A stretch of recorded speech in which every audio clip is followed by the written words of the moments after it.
Your cockpit is quiet. Only the low hum of life support fills the space. Outside, an endless tapestry of cold, distant stars. You have been on patrol for 3 rotations. Nothing ever happens out here in the Veiled Quadrant. That is why they send rookies like you. Suddenly, your console blinks. A single, insistent alert. It is a long-range sensor return, a big one. The system flags it as an anomaly. No transponder, no known drive signature, no heat. Just a phantom drifting in the void. A ghost. Galactic Command crackles in your ear. Their voice is clipped, professional. They see it too. They confirm the object is dead in space.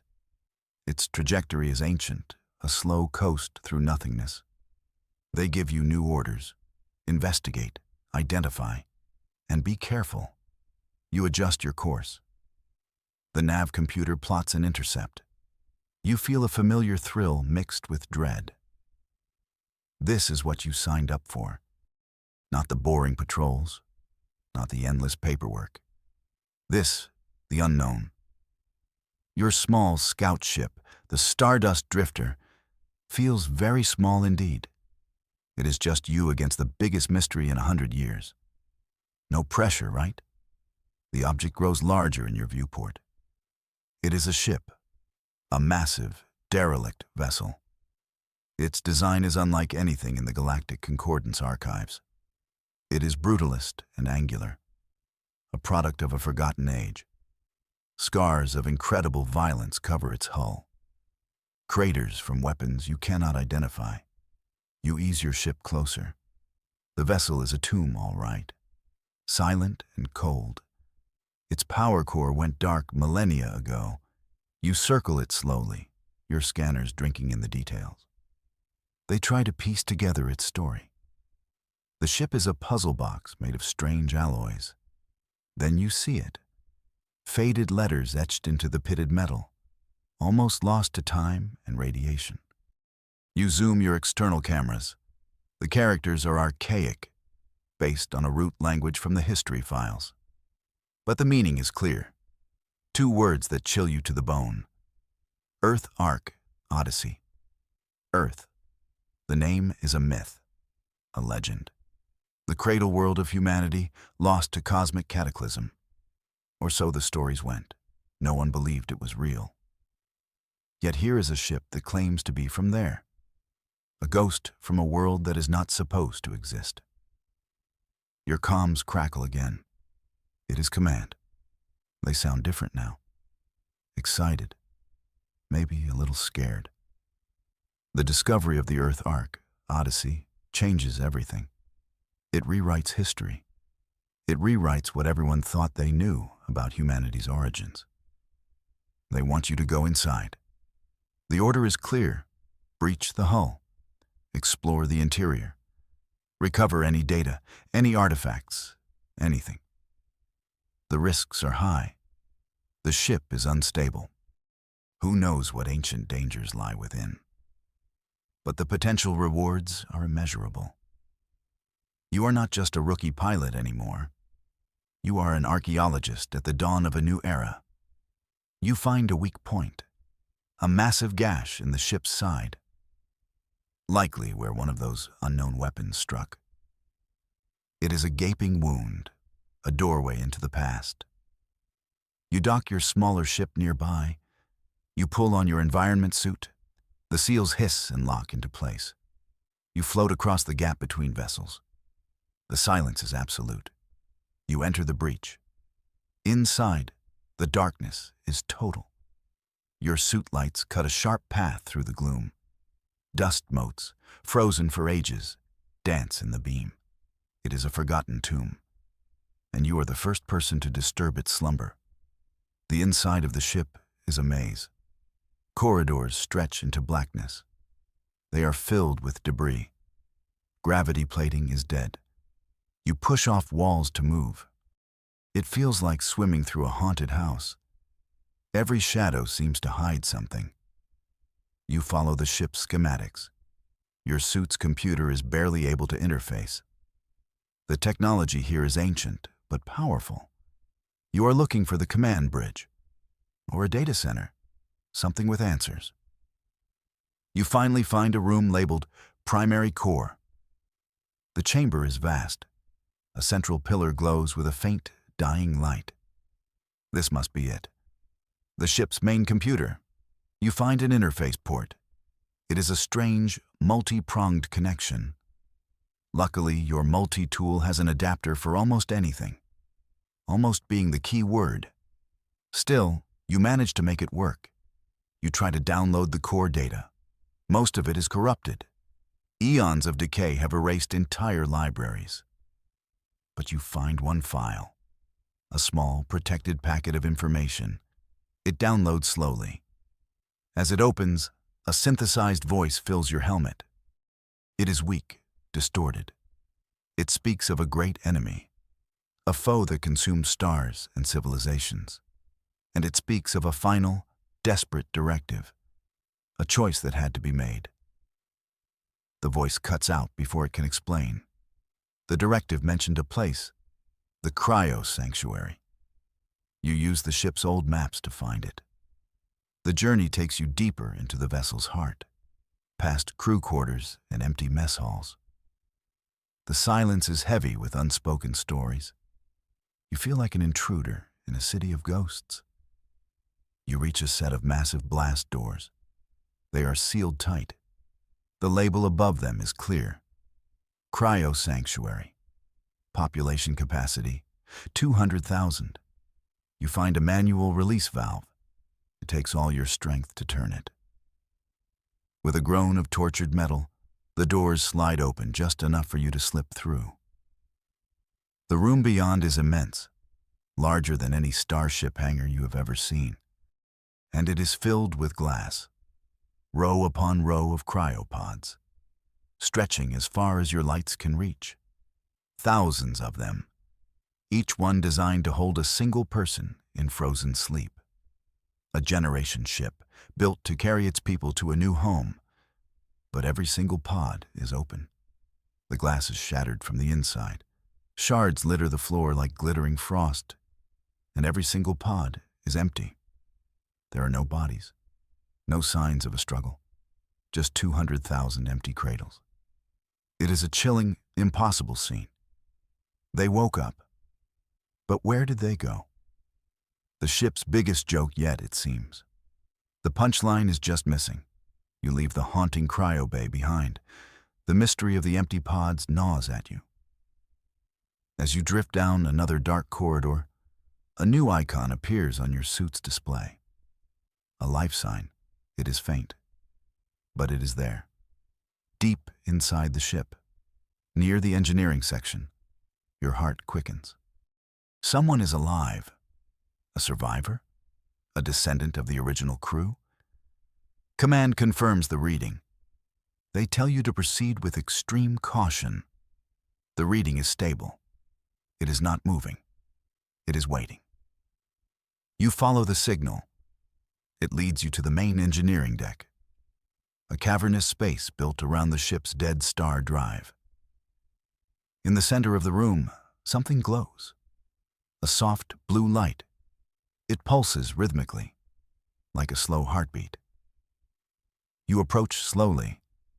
It is a machine, a complex assembly of floating crystalline components. It hovers above the floor. It is clearly not part of the ship's original design. It looks far more advanced. As you get closer, you see it is not just a machine. A strange, multi-limbed creature is integrated into it. It is organic and mechanical at once. And its single large eye swivels to look directly at you. It is a sentinel, and it is on guard.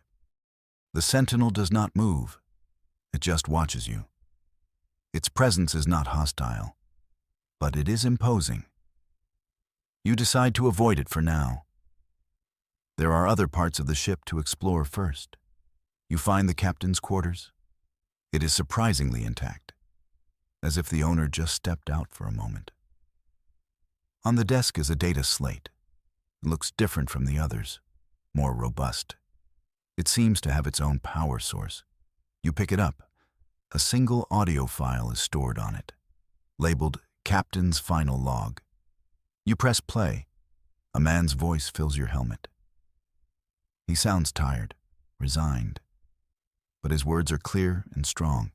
He speaks of a war, not a war of ships and lasers, but a war for reality itself.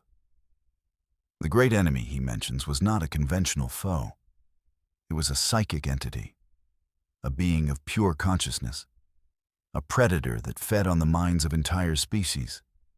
It could rewrite memories, control thoughts, turn civilizations against themselves from the inside out. The captain describes how it hunted humanity, chasing them across the galaxy. He says they fought back. They built mental shields, psychic defenses. But the enemy was too strong. It learned from every encounter. It adapted. For every mind it consumed, it grew more powerful. Humanity was losing. Their final sanctuary, this very ship, was about to fall. The captain's voice continues. It is filled with a terrible sorrow. He explains the final hours.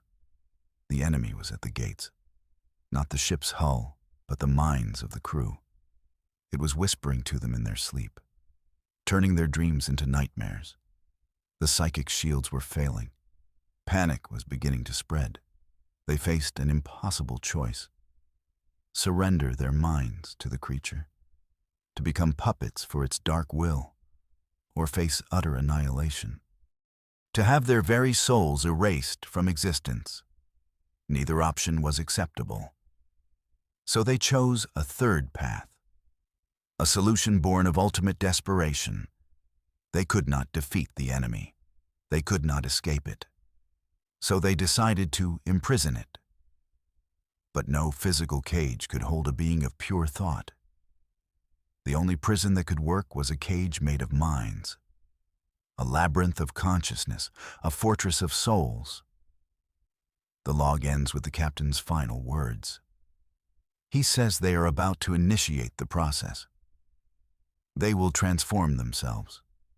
They will give up their bodies, their individuality, their humanity. They will become the cage. They will trap the monster inside their own collective consciousness. It was the only way to save the rest of the galaxy. The captain's log clicks off. Silence returns. But now it is a different kind of silence. It is filled with a horrifying understanding. You look around the ship, the empty cryopods, the silent halls. They were not abandoned. They were repurposed. This ship is not a tomb. It is a prison. You think back to the primary core, the faint, glowing pillar, the corrupted data. It was not a computer you were trying to access. The voice you heard was not a synthesized recording. It was a fragment, an echo of a human mind. You finally understand. The ship's core is no mere machine. It is the gestalt consciousness of 200,000 human souls. They linked their minds together. They wove their thoughts into an unbreakable lattice. They created a mental reality so complex, so vast, that the psychic predator would be forever lost within it. This whole ship is a life support system, not for bodies, but for a prison of thought. The energy it once used for propulsion is now directed inward. It sustains the integrity of the mental cage. The humans of the Earth Ark, Odyssey, did not die. They became eternal jailers in a war no one else knew was being fought. A truly terrible way to get a promotion. With this new knowledge, you turn back.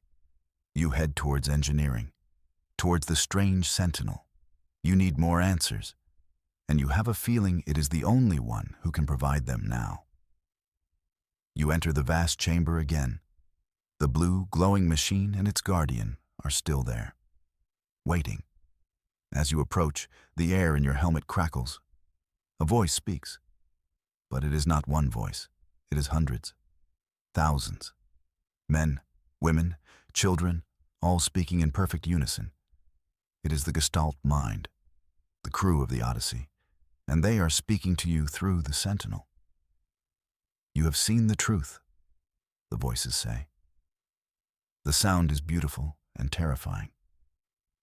You have heard our captain's last words. You understand our sacrifice. The sentinel's single eye glows brighter. It is a conduit, a bridge between their mental world and your physical one. We have held the prisoner for 10,000 years, the voices continue. We have kept the galaxy safe from its hunger. But our prison is weakening. Our focus is wavering after so many millennia. The prisoner feels it. It is testing the walls, searching for a crack, a way out. The sentinel was not a guard against intruders. It was a warning system, an alarm bell for a psychic jailbreak. As the voices speak, the ship trembles. It is not a physical shudder. There is no sound of groaning metal. It is a deeper vibration, a tremor that you feel in your bones, in your very mind. The lights in the engineering bay flicker. The sentinel's blue glow wavers, turning a sick purple for a moment. It knows you are here, the chorus of voices says. Their tone is now strained. It feels your mind, a new consciousness, unbound, free. It sees you as a key, a potential escape route.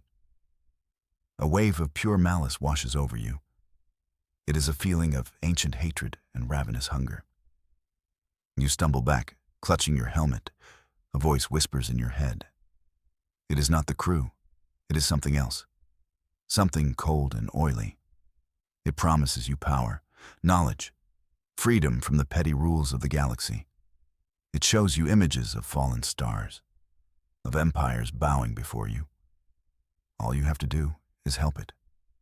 Just a little. Resist it. The human minds shout in your head. Their combined will feels like a shield, a warm light pushing back the insidious cold. Do not listen to its lies. It will consume you and everything you love. The ship shudders again, more violently this time. The psychic storm is growing. The captive horror is awake, and it is reaching for you. The pressure on your mind is immense. The entity's whispers are seductive, promising. But the crew's warning rings with the truth of sacrifice. You push the alien thoughts away. You focus on the human voices, the jailers. What do you need? You broadcast through your suit's comm. How do I help? The chorus of minds seems to sigh in relief. Our strength fades, they say. We cannot maintain the prison and navigate this vessel. The core systems that sustain us are failing. Soon the walls will collapse. The prisoner will be free.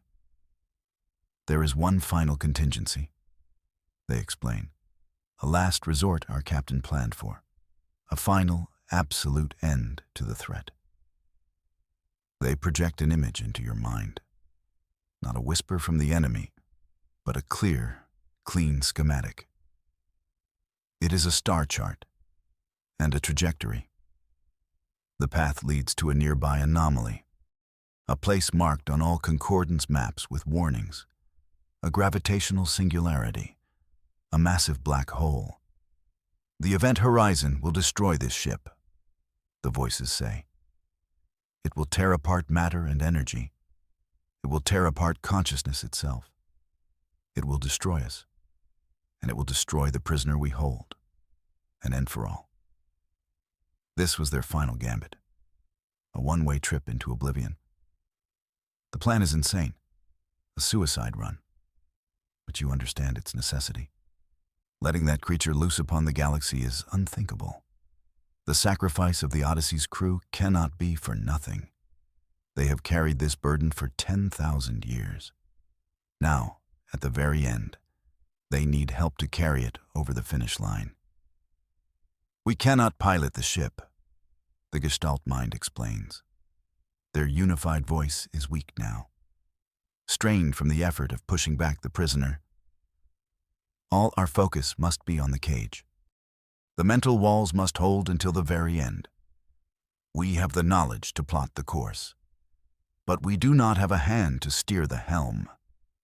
They are asking the unthinkable. They want you to pilot their tomb into a black hole, to fly into the heart of gravitational annihilation. It is a death sentence, but it is also a chance to save billions of lives. A heavier choice than you ever expected to make when you woke up this morning. You thought dealing with bad coffee was a problem. We will protect you, the chorus promises. As long as we exist, we will form a psychic shield around your mind. The prisoner will not touch you. You will guide our tomb. You will be humanity's final hand, our last executor. They are asking you to share their burden, to see their final mission through. There is no other choice, not really. You cannot leave this ship. The entity within knows about you, about the galaxy beyond. Leaving would be like leaving the gate to hell wide open. I will do it, you say. Your voice is steady, far steadier than you feel. You make your way back to the command bridge. The journey is different now. The ship feels alive around you, not with machinery, but with the silent, struggling consciousness of its crew. You feel their gratitude, their grim determination. You also feel the prisoner, a constant, hateful pressure at the edge of your thoughts. But the human minds hold it back, a warm shield against the cold. You sit in the pilot's chair. It is ancient, uncomfortable, but it feels right. The controls flicker to life as you touch them. The Gestalt mind is feeding power to the bridge, rerouting it from their own prison. They are weakening themselves to give you control. You take the helm of the ghost ship. The Earth Ark, Odyssey, shudders as its ancient engines slowly, painfully come back online. You steer it away from its long, silent drift. You point its nose toward the black void marked on the star chart. The voyage of the damned has begun, and you are its final captain. The journey is silent, tense. The black hole grows in your viewport. From a tiny point of nothing to a terrifying, swirling maw. It dominates the view, a circle of perfect blackness, framed by the light of distorted, doomed stars. The prisoner within the ship senses its end. It rages against its mental cage. The ship groans. The psychic shield around you flickers. The enemy's whispers try to claw their way in. But the human minds hold firm. They are a wall of pure will, a fortress of sacrifice. They will not fail now. They will not fail you. The ship begins to break apart. The tidal forces of the black hole are immense. Metal screams and tears. Consoles explode in showers of sparks. But you hold the course steady. Straight into the heart of the abyss, the event horizon is moments away. With its last ounce of strength, the Gestalt mind does one final thing. It bypasses your ship's comms. It sends a single, powerful broadcast to the rest of the galaxy. A final, starborn echo. The message is simple. There are monsters in the dark. We were humanity. We stood guard. Now, it is your turn. The broadcast ends with a single sound, a chorus of 200,000 souls whispering two final words, a thank you and a goodbye. Then, your world dissolves into blackness and silence.